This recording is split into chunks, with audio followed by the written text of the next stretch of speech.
Good morning, Kelly here with your positive news. And today we're talking about positive reinforcement. And one of the most obvious ways that it works in our realm with pet therapy is when you look at the puppy program. Okay, so when these little puppies come to us, they're these little teeny beings who don't really know much yet, right? So when you have a puppy, if you tell a puppy not to do something, it has no idea what you're talking about.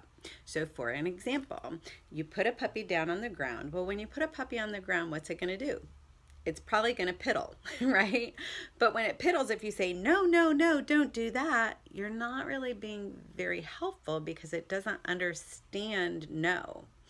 What a puppy really needs is for you to teach it what it is that you want. So, one of the tricks in puppy training and training an animal to be housebroken is you make the environment so that the animal can't possibly make a mistake.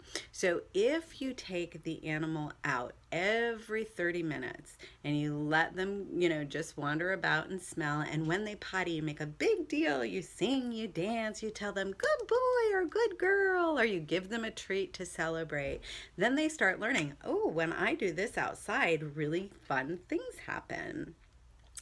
Then, when they're inside, you only let them on the ground when you're keeping a very, very watchful eye on them, and keep a little training pad on the floor. So, if the puppy goes to squat and they're going to make a mistake, you quick sweep them up off the floor and place them onto the potty pad so that they're learning, oh, I don't go pee pee over there, I go pee pee on here if I have to go pee pee on the inside.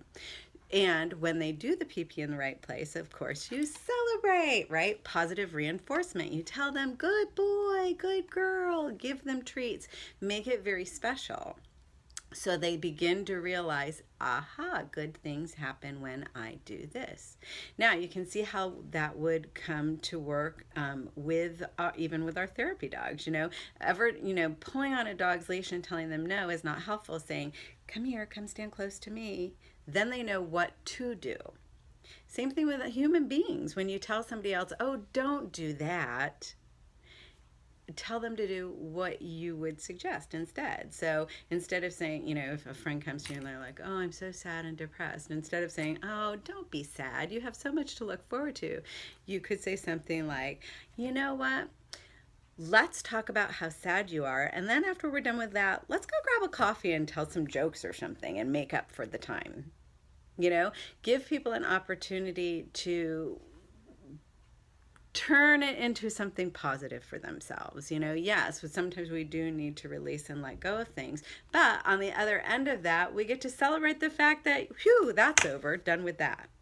And with our clients, again, you can see where it's really important. Instead of, like say you're in session and a kid starts getting, really loud and anger is coming up.